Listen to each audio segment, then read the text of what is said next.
हमारी दोपहरकालीन कक्षा का विषय चल रहा है श्री प्रोचन सारजी ग्रंथ।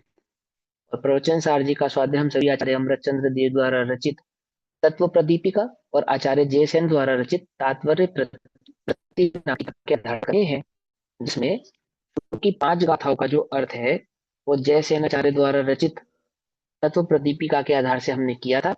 और अब तात्पर्य प्रतिटीका के आधार से पेज नंबर 13 पर शुरू के 5 गाथाओं के भाव को हम समझ रहे हैं। तो पेज नंबर 13 पे इस प्रकार पूर्व 3 गाथाओं में किए गए परमेष्ठी नमस्कार का यहाँ उपसंहार है। ऐसा 4 नंबर के पॉइंट तक हमने भाव को पढ़ा। अब उसके आगे की चर्चा हम करते हैं। ठीक ठीक है ना। चलो अब सुनो। अब जिनके वीडियो ऑफ है वो ऑन कर ले तो बहुत अच्छा है। चलो 13 नंबर पे इस प्रकार। अब किस प्रकार? जो पंच परमेष्ठी आदि आचार्य उपाध्याय साधुओं को जो नमस्कार किया उस प्रकार। इस प्रकार से नमस्कार किया गया था वहां पे उनको कि द्रव्य और भाव दोनों ही भाव से प्रकार से उनको नमस्कार किया गया। नमस्कार करने के पश्चात इस प्रकार पंच परमेष्ठियों को नमस्कार करके क्या करता हूँ, क्या करता हूँ, क्यों कर रहा हूँ? पंचमृष्टि भगवंतों को नमस्कार कर रहा हूँ तो क्यों कर रहा हूँ? उत्तर, ओ संपयामी, अर्थात भली भांति आश्रय लेता हूँ। क्या करता हूँ भली भांति? क्या लेता हूँ? आश्रय लेता हूँ। आश्रय लेता हूँ अर्थात आश्रय लेता हूँ। इसका अर्थ यह है कि वो जो पंच शरण। परमेष्टि के आचरण लेता हूँ, पंच परमेष्टि भगवंतों के द्वारा जो धर्म का मार्ग बतलाया गया, वस्तु का स्वरूप समझाया गया, उस वस्तु स्वरूप को ग्रहण करके मुझे सुख प्राप्त हुआ। तो एक तो वो मार्ग मैंने ग्रहण किया, और मार्ग ग्रहण करने के बाद क्या समझ में आया मुझे उनके प्रति कि अहो ये ही मेरे कल्याणकारी है, यही मेरे कल्याणकारी है। इनकी शरण छोड़ के अब मुझे कहीं नहीं जाना। अंतरंग में आत्मा की शरण और बाहर में इन पंच परमेष्ठियों की शरण, इसके सिवा मुझे कहीं और नहीं जाना। क्यों? क्योंकि यहाँ तक ले जाने वाले, कहाँ तक? इस शुद्धोपयोग तक लाने वाले, प्रगटाने वाली ये पंच परमेष्ठि ही तो है। सदगुरु, परम गुरु, इनका आश्रय मुझे छोड़ना नहीं है। देखो ये जो हम अभी अभी श्लोक पढ़ेंगे, ये जो अभी हम आगे भाव पढ़ेंगे, इस भाव को थोड़ा सा मैं आपको समझा देता हूँ। 2 बातें आप अपने माइंड में मेकअप करके उसको पढ़ेंगे तो आपको बात समझ आएगी तीनों को।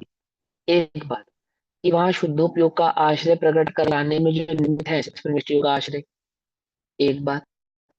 और दूसरी बात, यहाँ पे ये बतलाया जाएगा कि वो जो शुद्धोपयोग प्रकट होगा ना, वो आगम के आश्रय से ही प्रकट होगा, केवली कथित वाणी के आश्रय से ही प्रकट होगा।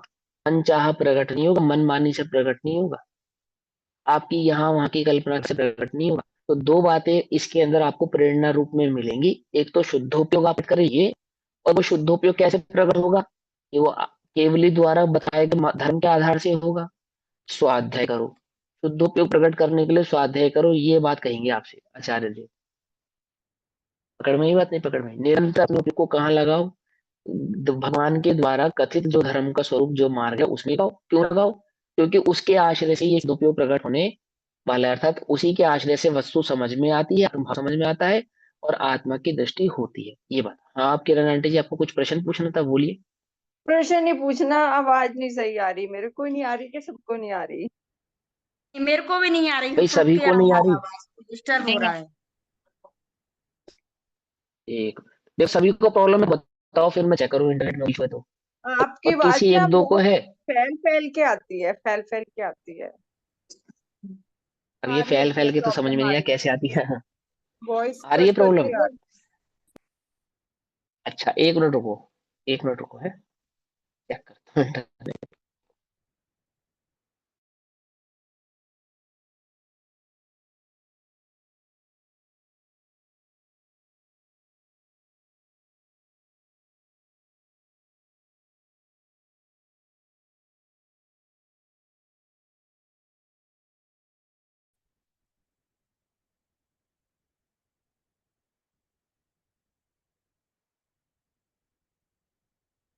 अब देखो, अब बताना अब कैसे आ रही है। अब ठीक है? बेटर है पहले से? है। हम्म। ठीक है चलो। वैसे भी ना ये जो ऑनलाइन कक्षा और ये इंटरनेट के आश्रय होकर हमें लग तो रहा है सुविधा, पर सुविधा उविधा कुछ नहीं है ये। मैंने भी कई बार सुना है, कहा कुछ और एक बीच में वर्ड मिस हो गया, वो इंटरनेट के चक्कर में वो बात कुछ की कुछ हो गई। या तो हम ये मानते हैं कि दोष है, एक बिंदु भी इधर से उधर हो जाए, और इस रिकॉर्डिंग के चक्कर में तो पता नहीं कितनी बिंदु इधर से उधर हो जाती है ना। लेकिन अब चलो, अब काल बदल गया तो व्यक्ति ऐसा ही हो गया। ये जो भाव हम यहाँ पढ़ रहे हैं, इसी भाव के अंदर ये भाव ना नियम सार जी की गाथा नंबर 6 के बाद जो श्लोक आता है, उस श्लोक में भी इसी भाव को आचार्य देव ने समझाया, आश्रय की बात समझाई, कृपा प्रसाद की बात समझाई, कि ये जो मुझे शुद्धोपयोग प्रकट हुआ है, ये किसके आश्रय से प्रकट हुआ है। तो हम तो क्या कहेंगे, झट समय आत्मा सारणी के आश्रय नियम से प्रकट सारणी। हुआ है, नियम सार जी, नियम सार जी। तो क्या कहेंगे कि मेरे आश्रय से प्रकट हुआ है, ये बिल्कुल सच्ची बात है, लेकिन मैं कौन हूं ये बात मुझे किसके आश्रय से मालूम चली। तो ये पंच परमेश्वरी के आश्रय से मालूम चली, तो वहां उनका उपकार बतलाया, निमित्त नैमित्तिक संबंध है ना। बिल्कुल कोरा अध्यात्म नहीं, कोरा अध्यात्म नहीं। अध्यात्म कैसा, जो नयों की दीवार से तधा हुआ है, नयों की दीवार से सुरक्षित है, भाव से सुरक्षित है। देखो क्या कहते हैं, इस प्रकार पंच परमेष्ठियों को नमस्कार करके क्या करता हूं, भली भांति आश्रय लेता हूँ, सही प्रकार से उनका आश्रय लेता हूँ, मन वचन काया से उनका आदर करता हूँ, और आत्मा में शुद्धोपयोग को प्रकट करता हूँ, उनके द्वारा बतलाए गए मार्ग को ग्रहण करता हूँ। ये होता है भली प्रकार से आश्रय लेना। प्रश्न, किसका आश्रय लेता हूं।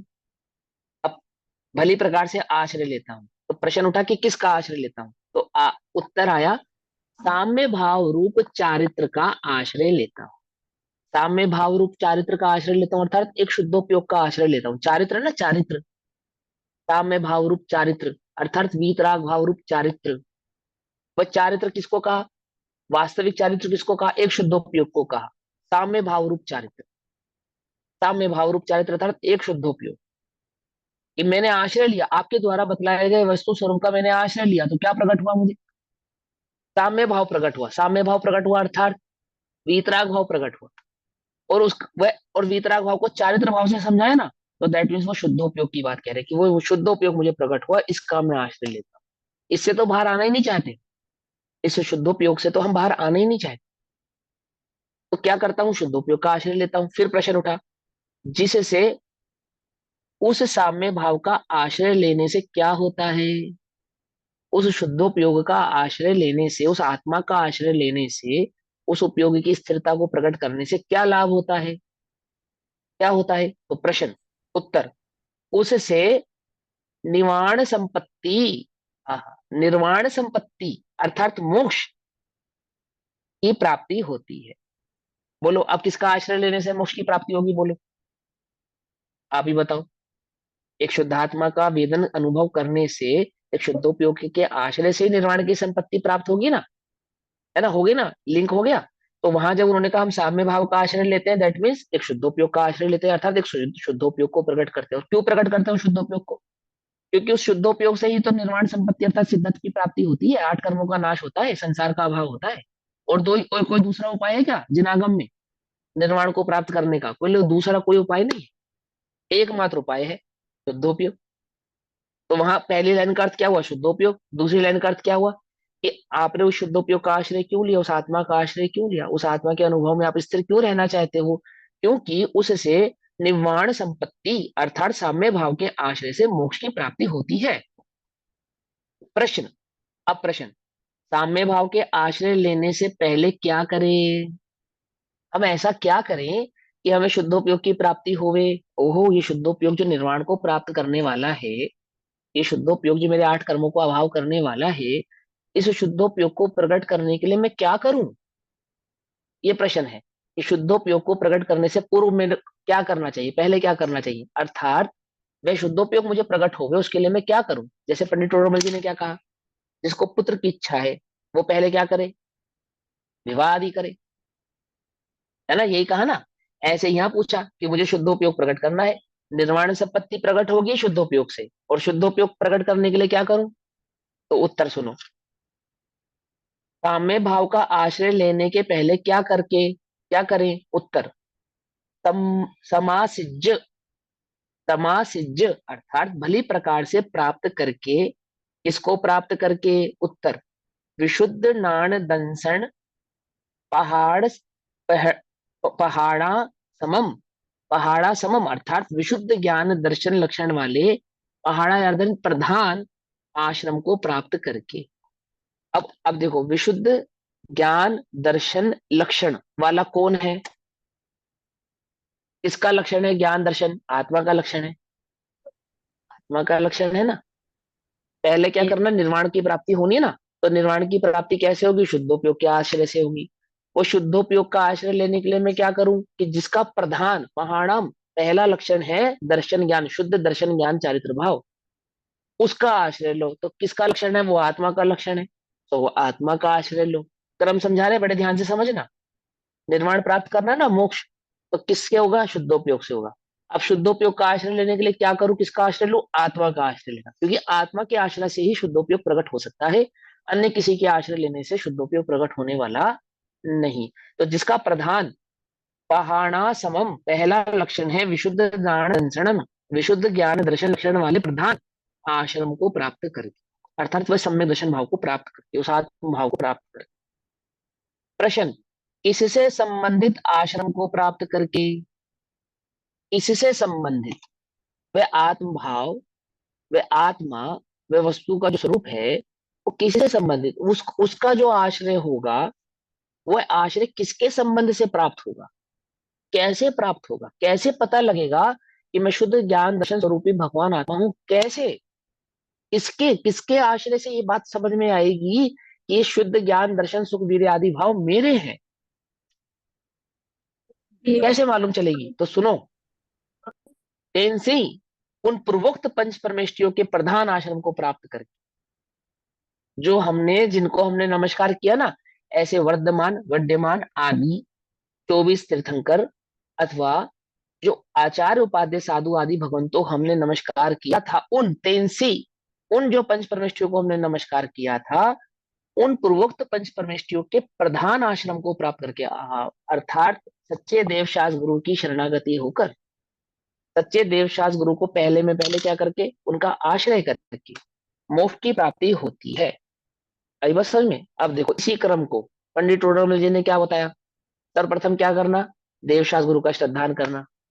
फिर क्या बताया? सात तत्वों का श्रद्धान करना। फिर क्या बताया? आप पर का श्रद्धान करना।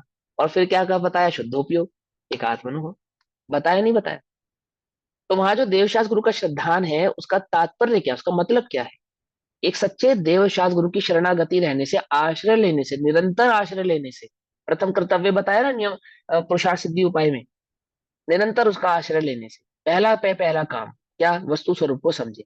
और कौन बतलाएगा तुझे वस्तु स्वरूप? कहां से खबर होगी तुझे? इस सच्चे देवशास गुरु की शरणागति से ही वो वस्तु स्वरूप समझ में आ सकता है। अन्यथा जगत में कोई आत्मा आत्मा कहता रहो, चैतन्य चैतन्य कहता रहो, उसको ज्ञाता दृष्टा साक्षी कहता रहो, उससे वह वस्तु स्वरूप समझ में आता नहीं। आई बात समझ में? नहीं समझ में? क्या कहा? सीधा सीधा सिंपल।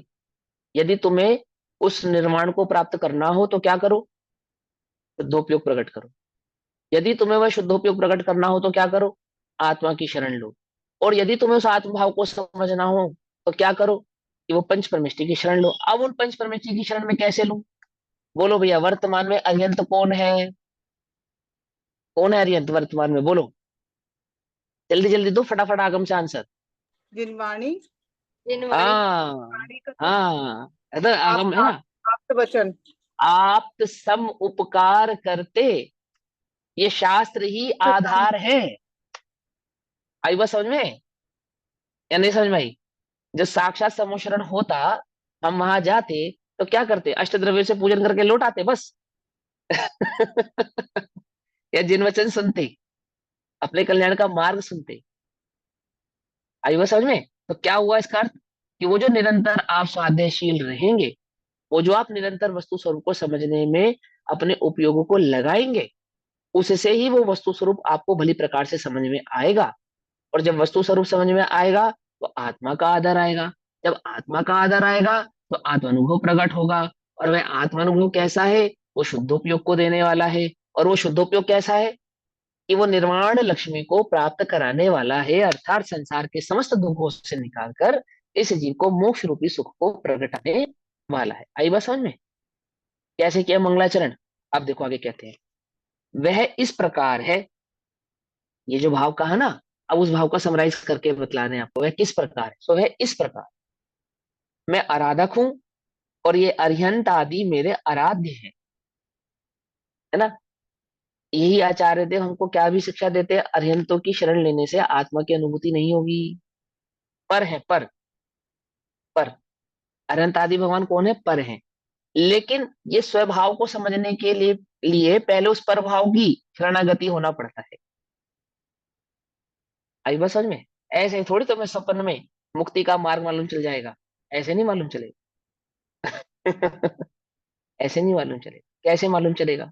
सच्चे देव शास्त्र गुरु की शरण गए बिना तो प्राप्त होने वाला नहीं है। नारकियों को तो हो जाता है भैया, त्रिजंचों को तो हो जाता है। वो क्या जैनी हो जाते हैं, वो क्या देव शास्त्र गुरु की शरण लेते हैं? बोलो भैया, लेते हैं या नहीं लेते, क्या लगता है आपको? लेते हैं नहीं लेते? बिना देशना लब्धि के प्रकट नहीं होता है, किसी को भी नहीं होता है, चारों गतियों में किसी भी जीव को प्रकट नहीं होता है। और वो जो देशना लब्धि है ना, देशना लब्धि, वो पूर्व में देशना लेके किसकी? आता ना बोलना।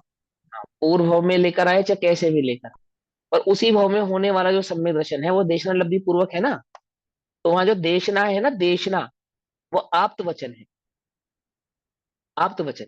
और वहां आप्त का भी अनुसरण है, तो ही आप्त वचन का अनुसरण है, ऐसे ही नहीं।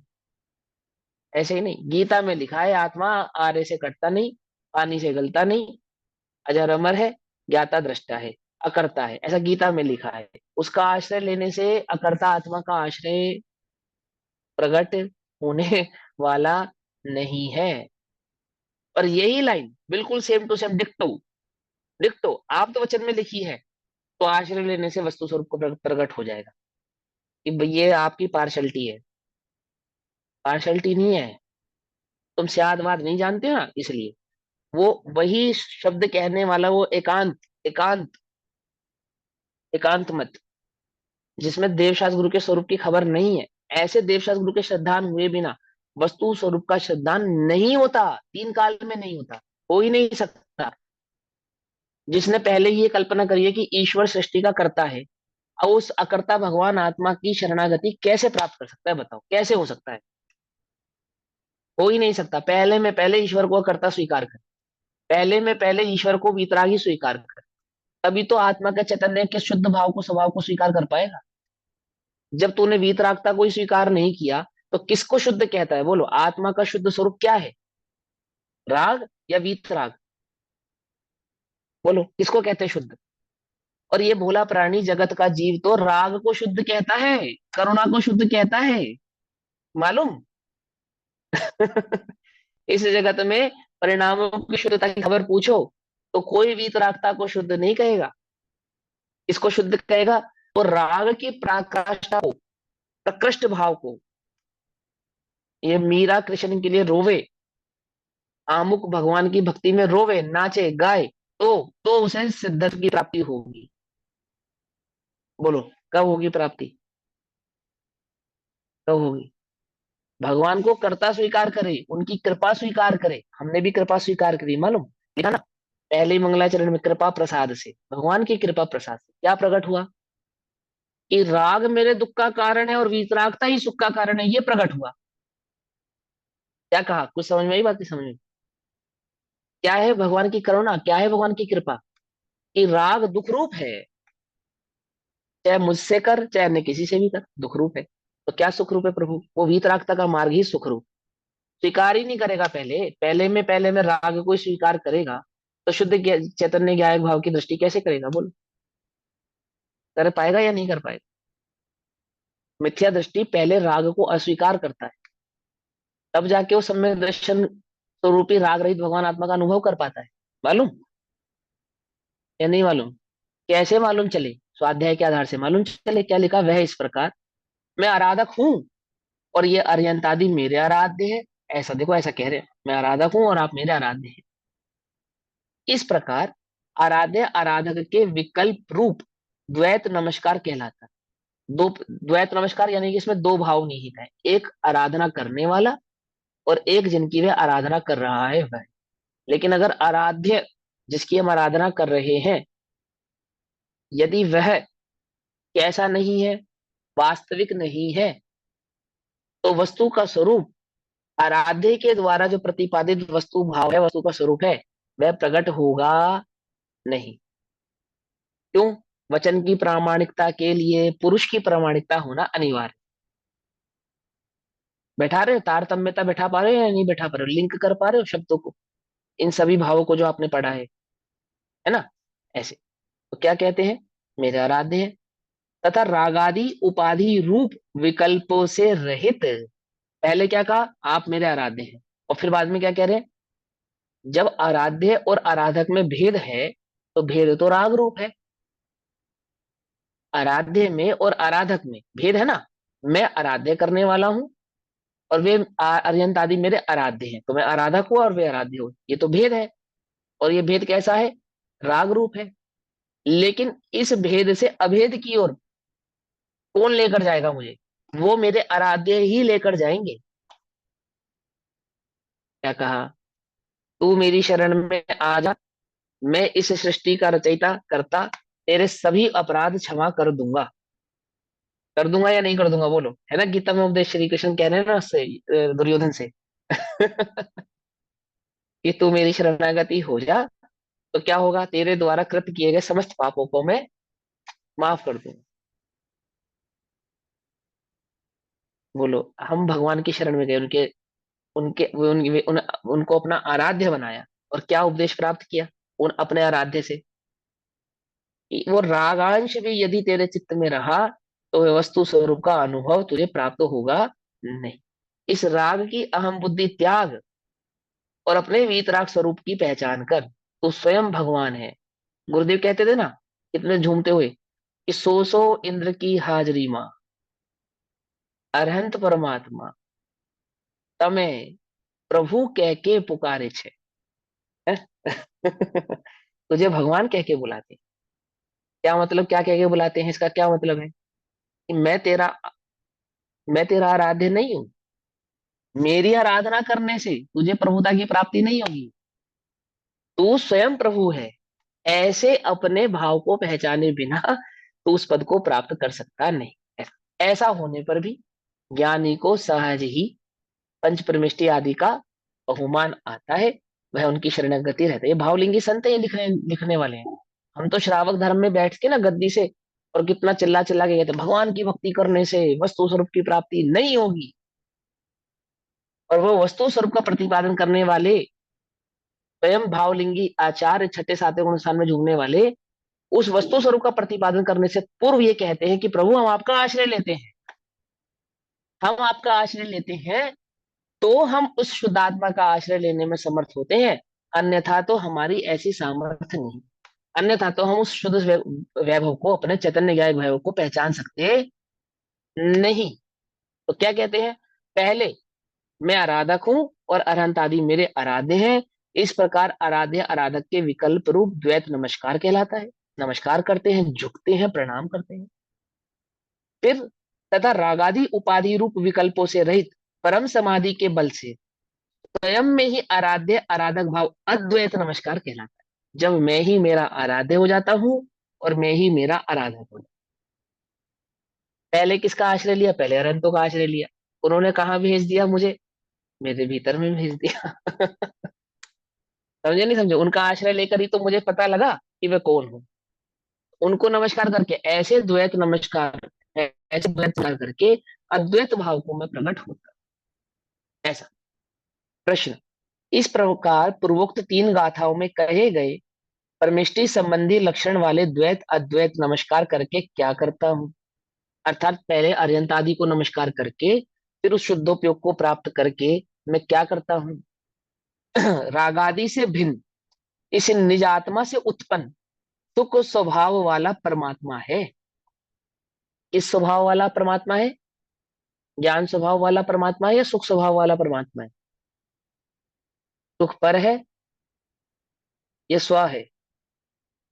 एक ये प्रश्न भी है, ये भी समझने वाला प्रश्न है। आप कहते हैं कि रागादि से भिन्न इस निजात्मा से उत्पन्न सुख स्वभाव वाला परमात्मा है, ऐसा भेद विज्ञान है। तो सुख स्वभाव है या ज्ञान स्वभाव है? सुख तो पर सुना है यहाँ हमने। तो अभेद है, यहाँ तो अनंत गुणों में एक गुण में अनंत गुण व्याप्त है।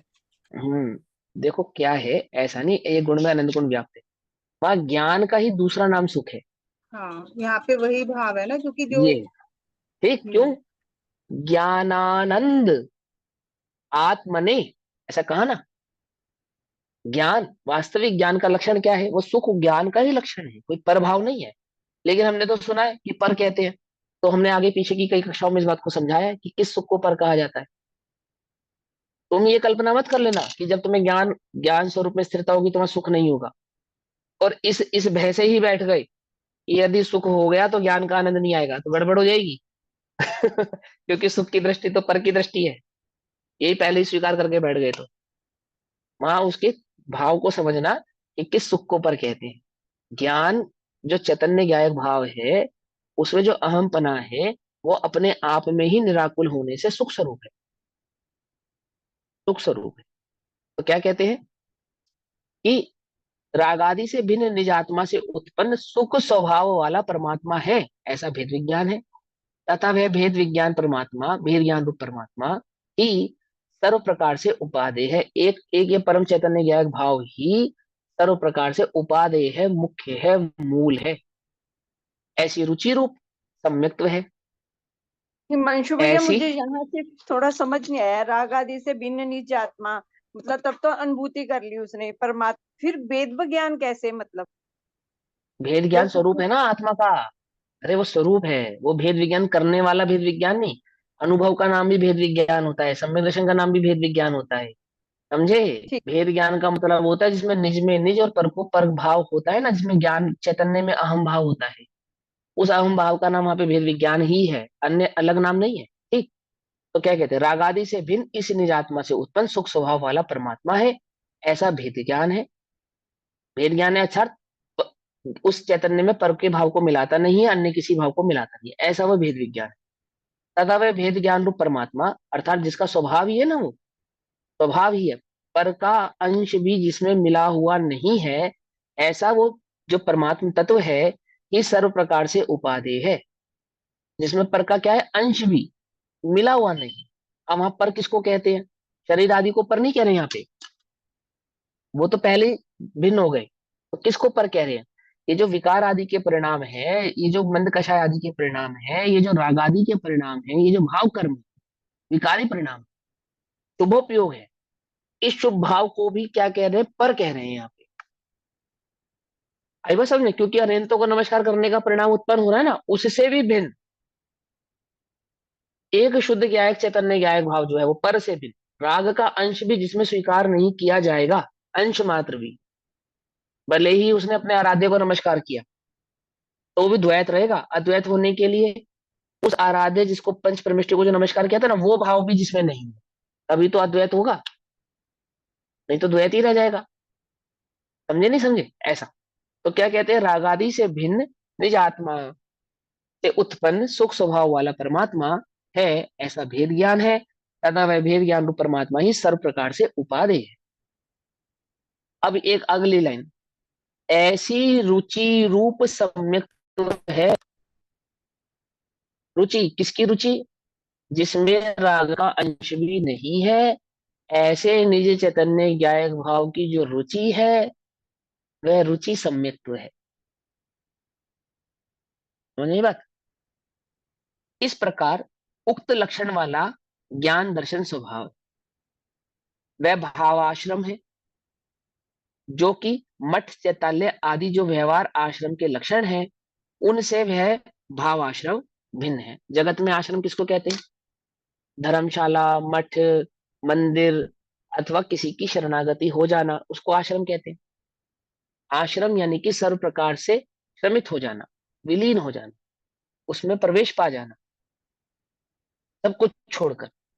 तो वास्तविक आश्रम कौन है? एक शुद्ध चैतन्य ज्ञान भाव वास्तविक आश्रम। पहले द्वैत रूप से आश्रम, यानी पहले मैंने पंचप्रमिष्टि की आश्रय किया, और पंचपरमेष्ठी का आश्रय करने के पश्चात मैंने निज शुद्ध चैतन्य ज्ञाय भाव का आश्रय। अब मेरा वास्तविक आश्रम कौन सा हो गया? जहां मेरा उपयोग जो स्वभाव में स्थित है ना, ऐसे निज चैतन्य ज्ञाय भाव की शरण ही वास्तविक मेरा आश्रम है, और ये निश्चय आश्रम है।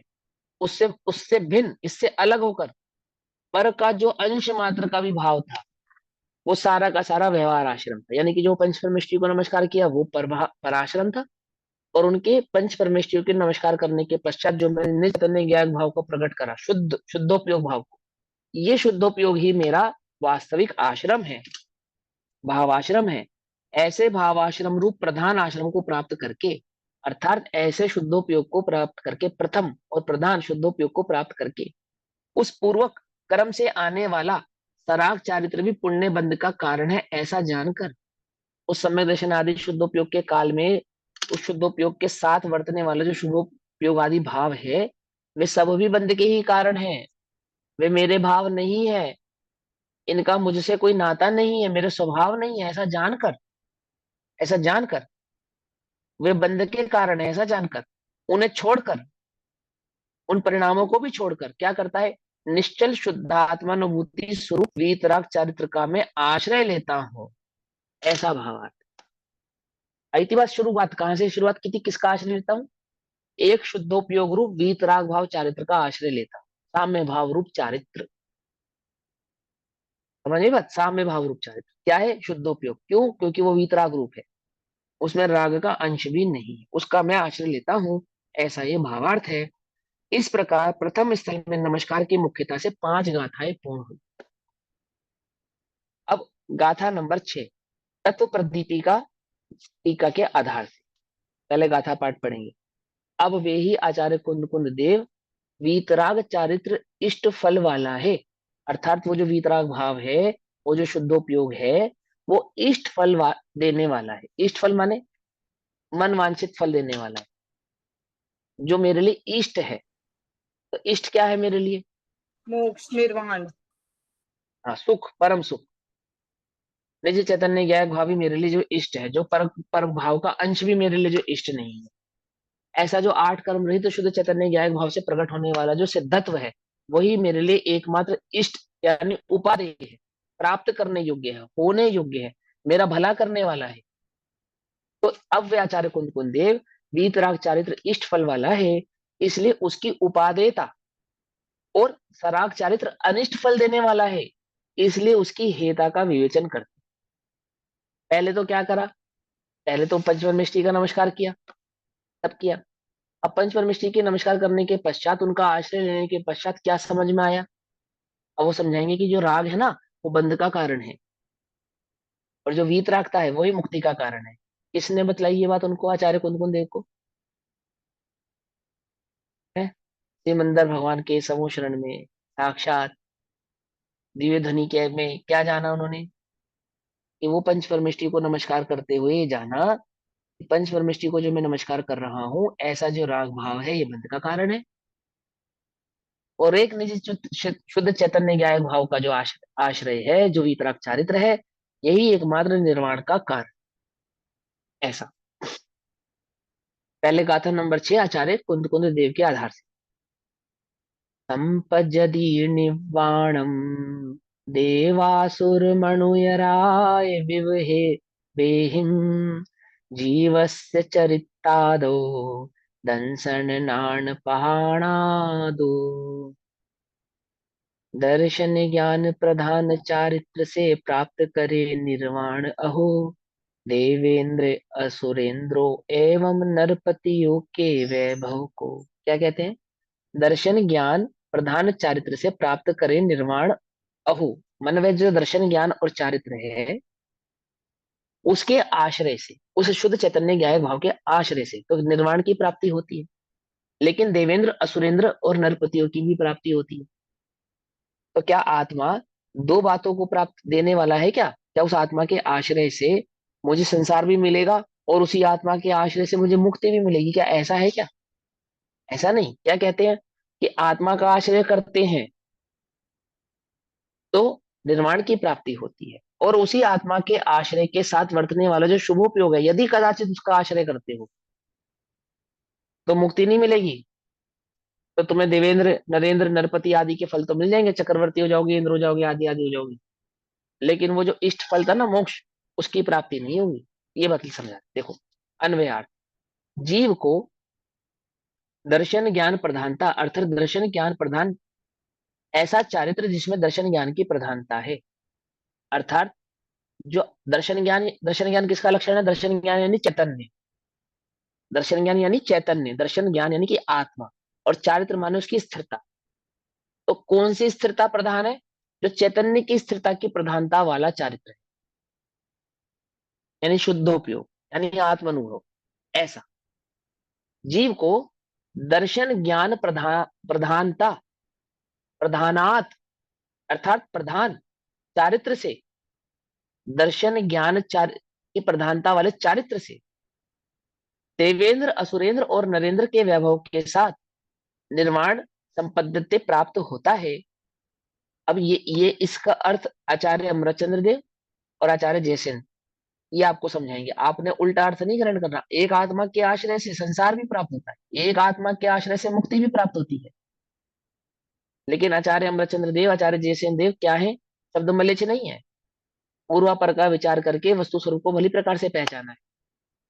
तो वो तुमको यहाँ पे अर्थ करके बतलाएंगे कि हमारे जो गुरुदेव हैं ऐसे कुंद कुंदाचार्य देव का क्या भाव है, वो आपसे क्या बतलाना चाहते हैं। एक आत्मा के आश्रय से, एक दर्शन ज्ञान चारित्र के आश्रय से संसार भी मिले और मुक्ति भी मिले, ऐसा नहीं, ऐसा नहीं। उसके एक दर्शन ज्ञान चारित्र मुख्यता वाले प्रधान आश्रम यानी कि उस शुद्धोपयोग से तो एकमात्र मुक्ति ही मिलती है।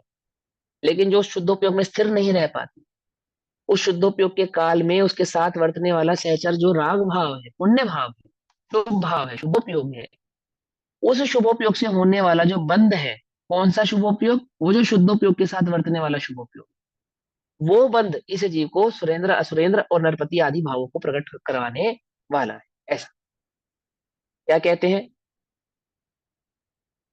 तो भैया यहाँ पे दर्शन शुभ भाव ज्यादा हो गए, फिर जो शुद्ध जो हो गया वो मतलब कैसे? आपने डिफरेंस तो अगर किया ना। हाँ, जैसे शुद्धोपयोग में स्थिर रहेगा तो मुक्ति को प्राप्त हो जाएगा, और हाँ। शुद्धोपयोग के काल से छूटा तो शुभोपयोग का जो बंद होगा वो निर्वाण को प्राप्त न करके इंद्रादि पद को प्राप्त कर देने वाला। जैसे फॉर एग्जाम्पल 5 पांडव हैं, 5 पांडवों में 3 पांडव किसका आश्रय ले रहे हैं? दर्शन ज्ञान चारित्र की प्रमुखता वाले उस शुद्ध चैतन्य गायक भाव का आश्रय लेते हैं, तो तीनों के तीनों पांडव निर्वाण को प्राप्त हो जाते हैं।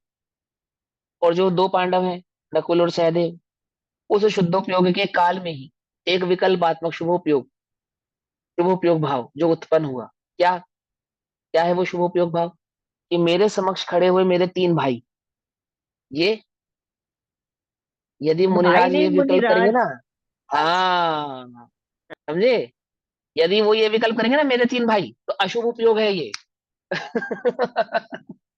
अगर ये विकल्प किया कि मेरे समक्ष खड़े ये जो मेरे 3 भाई, ये तो अशुभ उपयोग हो गया।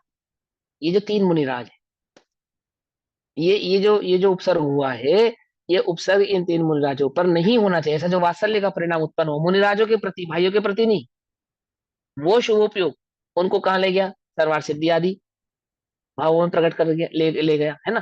तो वहां कहना चाहते हैं कि वो जो जो जो पद है, इंद्र आदि जो पद है, जो बड़े पद है, चक्रवर्ती आदि जो पद है, उत्तम पद है, वे भी किसको प्रकट होते हैं?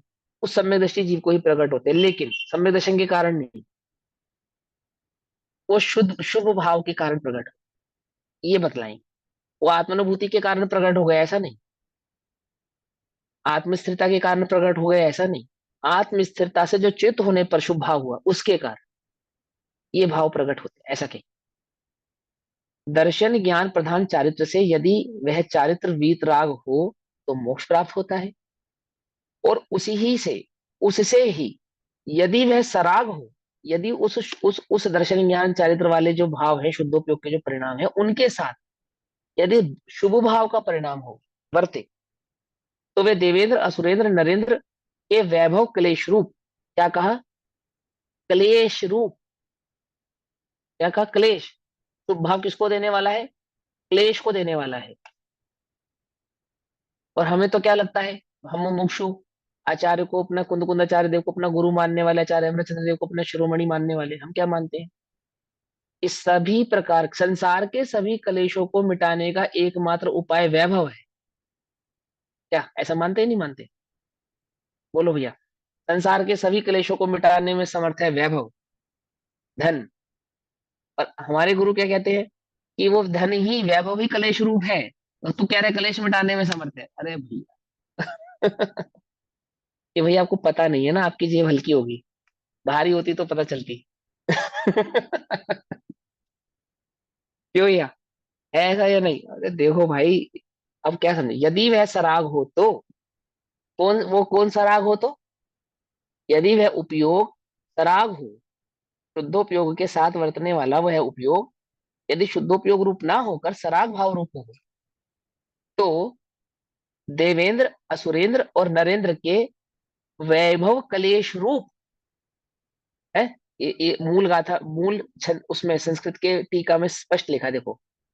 सराग देवा सुर मनुज राज विभव कलेश रूपौ बंध, लिखा ना, संस्कृत में स्पष्ट लिखा ना। क्या लिखा? वैभव कलेश रूप बंध की प्राप्ति होती है। कलेश रूप बंध की प्राप्ति होती है, वो कलेश भाव को देने वाला है, ऐसे बंध की प्राप्ति होती है शुभ भाव के कारण। इसलिए गुरुदेव पूरे जीवन काल इसका निषेध कर रहे हैं, शुभ भाव का निषेध कर। आचार्य अमृतचंद्र देव, आचार्य कुंद कुंद देव निषेध कर रहे हैं शुभ भाव का, अशुभ में प्रवृत्ति कराने के लिए नहीं, वो चाहते हैं तुझे शुद्धोपयोग की प्राप्ति हो, इसके लिए। जिस शुभ भाव को तू धर्म का कारण मानता है वो कलेश रूप बंध का कारण है, ये बतला रहे। ठीक, इसलिए मुमुक्षुओं को इष्ट फल वाला होने से वीतराग चारित्र ग्रहण करने योग्य अर्थात उपादेय है, और अनिष्ट फल वाला होने से सराग चारित्र त्यागने योग्य। अनिष्ट फल वाला होने से, कलेश रूप फल देने वाला होने से, वो जो सराग चारित्र है वह परिवर्तन करने योग्य नहीं है। एकमात्र वो वीतराग रूप शुद्धोपयोग ही परिवर्तन करने योग्य है, ऐसा आचार्य हमसे कहते हैं। अब तात्पर्य वृत्ति टीका के आधार से उत्थानी का, तो उत्थानी का पढ़ लेते हैं, बाकी समय हुआ, बाकी चर्चा हम कल पढ़ेंगे। पेज नंबर 15 पे उत्थानी का। अब उपादेय भूत अतीन्द्रिय सुख का कारण होने से वीतराग चारित्र उपादेय है। वीतराग चारित्र मतलब वहां पे शुद्धोपयोग को कह रहे हैं, वीतराग चारित्र। ठीक, अतीन्द्रिय सुख की अपेक्षा से त्यागने योग्य इंद्र सुख, इंद्रिय सुख का कारण होने से सराग चारित्र हे है, ऐसा उपदेश देते हैं। ये तात्पर्य वृत्ति के आधार से संपज्जति प्राप्त करते हैं। संपज्जति अर्थात प्राप्त करते हैं, निवाणम निर्वाण को, निवाणम संपज्जति प्राप्त करते हैं। किसको प्राप्त करते हैं? उत्तर, निवाणम निर्वाण को प्राप्त करते हैं। प्रश्न, कैसे निर्वाण को प्राप्त करते हैं? उत्तर, साथ में निर्वाण को प्राप्त करते हैं। कैसे साथ में प्रमाण करते हैं, किसके साथ करते हैं निर्वाण को प्राप्त करते हैं? उत्तर, किनके साथ? कि देवासुर मणुराय विववेहिम अर्थात देवेंद्र असुरेंद्र तथा नरेंद्र के वैभवों के साथ निर्वाण को प्राप्त करते हैं। ये कैसे पॉसिबल हो गया भैया कि देवादि पद को भी प्राप्त करते हैं और निर्वाणा को भी प्राप्त करते हैं? ऐसे कैसे कर सकते हैं? तो भिन्न करेंगे उसको। प्रश्न, किसका निर्माण होता है? उत्तर, जीव से, जीव का निर्माण। प्रश्न, किससे निर्वाण की प्राप्ति होती है? उत्तर, चारित्र से निर्वाण की प्राप्ति होती है। प्रश्न, कैसे चारित्र से निर्वाण की प्राप्ति होती है? चारित्र माने स्थिरता, चारित्र से निर्वाण की प्राप्ति होती है। चरितम खलु धम्मो, निश्चय से चारित्र धर्म है। कौन सा चारित्र धर्म है? कौन से चारित्र से निर्वाण की प्राप्ति होती है? दंसन नाण नादव दर्शन सम्यक ज्ञान प्रधान चारित्र से निर्वाण की प्राप्ति होती है। कौन सा चारित्र? जो दर्शन ज्ञान रूप समाहित होता है, अर्थात चैतन्य में ही स्थित रहने वाला जो परिणाम है, उपयोग है, अर्थात वो शुद्धोपयोग है। वह शुद्धोपयोग ही एकमात्र निर्वाण का कारण है। तो आप तो कह रहे हैं उसके साथ साथ देवादि आयु की भी प्राप्ति होती है, देवादि गतियां भी प्राप्त होती है। वह इस प्रकार है, आत्माधीन सुख, आत्माधीन अर्थात जो आत्मा के अधीन है। अधीन कहने का मतलब जो आत्मा के आश्रित है, जो आत्मा से प्रकट होता है। ज्ञान सुख स्वभाव रूप शुद्धात्म द्रव्यों में जो निश्चल निर्विकार अनुभूति रूप लीनता लक्षण वाले, पकड़ में ही बात, समझ में आ रहे ना? अब आप भैया उसको बार बार शुद्धोपयोग क्यों कह रहे हो उस वीतराग चारित्र को? तो लक्षण सुनो ना उसका क्या है। लक्षण यह है कि स्वभाव रूप शुद्धात्म द्रव्य में जो निश्चल निर्विकार आत्मानुभूति रूप, और फिर साथ में क्या लिखा? लीनता लक्षण वाले। लीनता लक्षण माने यानी कि उपयोग की अस्थिरता नहीं, उपयोग की एकमात्र स्थिरता। कहाँ पे? आत्मा में। लीनता माने स्थिरता, किसमें? आत्मा में। लीनता वाले निश्चय चारित्र से जीव के प्रकट होता है। ऐसे निश्चय चारित्र से जीव को क्या प्रकट होता है? अर्थात उस वास्तविक स्थिरता से जीव को क्या प्रकट होता है? निर्वाण प्रकट होता है। प्रश्न, क्या प्रकट होता है? पराधीन इंद्रिय जनित ज्ञान एवं सुख से भिन्न स्वाधीन अतीन्द्रिय रूप परम ज्ञान एवं सुख लक्षण वाला निर्वाण प्रकट होता है। और फिर यदि उस वीतराग भाव चारित्र में स्थिर ना रह पाए तो, युक्त हो जावे तो, सराग भाव में चला जावे तो फिर सराग चारित्रों से देवों असुरों व मनुष्यों के राजाओं की विभूति को उत्पन्न करने वाला मुख्य रूप से विशिष्ट पुण्य बंध होता है और परंपरा से निर्माण प्राप्त होता है। वहां मुख्य रूप से प्राप्त होता है। कब? सराग भाव। और सराग भाव से मुख्य रूप से तो संसार ही प्राप्त होता है। ये बात ठीक है कि कालांतर में वो निर्वाण को प्राप्त होगा, उसका निषेध नहीं है, लेकिन सराग चारित्र के कारण प्राप्त नहीं होगा, वीतराग चारित्र से ही प्राप्त होगा। कालांतर में भी जब उस भाव को प्रकट करेगा तो सराग के कारण नहीं, वीतराग भाव के कारण ही प्रकट करेगा, प्राप्त। असुरों के मध्य में सम्यक दृष्टि कैसे उत्पन्न होता है? ऐसी शंका हो तो समाधान यह है कि निदान बंध से सम्यक की विराधना करके वहां उत्पन्न होता है, ऐसा जानना चाहिए। अब इसका अर्थ हम कल करेंगे, अभी समय हुआ, तब तक के लिए सभी को जय जिनेंद्र। ओम नमः हिमांशु सिद्धे। भैया, मेरा फिर यहाँ पे ये परंपरा से निर्वाण हाँ प्राप्त होता है।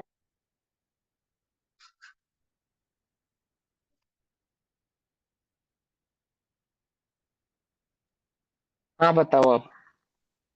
परंपरा से निर्वाण प्राप्त होता है, मतलब परंपरा से क्या कैसे लेना है?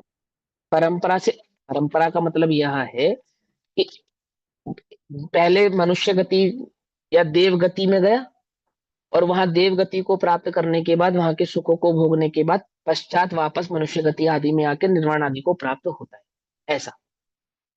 ठीक। परंपरा समझ में आई बात? परंपरा से मतलब कि ऐसा ही वहां का ऐसा स्वरूप है कि वह उसके एक के बाद इसके बाद, यानी कि वो जो शुभ भाव के कारण जो संसार में सुखादि भोगों को भोगा, देवादि गतियों को प्राप्त किया, उस देवादि गतियों को प्राप्त करने के पश्चात वो नियम से निर्माण आदि भाव को प्राप्त करेगा ही करेगा। एक भाव में करेगा, दो भाव में करेगा, तीन भाव में करेगा, वो एक अलग बात है। लेकिन ये बात तो पक्की है कि इस धारा में उसका जो अंत है वो निर्वाण ही है, अन्य कोई और भाव नहीं। ठीक है। ऐसा समझ नहीं बच्चों? ओम नमः सिद्धे। निज निधि निज में बताई यह अनंत उपकार, के लिए जिनवाणी माँ को वंदना शत